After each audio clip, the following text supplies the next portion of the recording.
এই বহুদিন থেকে আমার শখ বুঝলেন, এই এরোপ্লেনে চড়বো। তা এরোপ্লেনে চড়ে এরোপ্লেনের সিটে বসে আকাশ পথে উড়ে যাব। কি মজা হবে বলুন তো। এই ভেবেই যাই যে এরোপ্লেনের সিটে বসে আকাশ পথে যাব। কবে যে যাব সে আর বুঝতে পারছি না।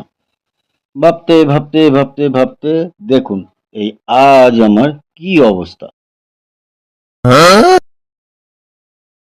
আকাশ পথ দিয়ে উড়ে যাচ্ছি, কিন্তু কিসের উপর যে বসে উড়ে যাচ্ছি সেইটাই বুঝতে পারছি না। যাচ্ছি জমালয়ে বিচারের জন্য। এবার জমালয়ে আমার বিচার হবে, তারপর হবে পোস্টিং।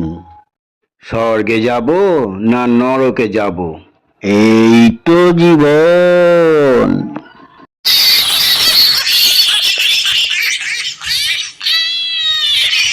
Story master.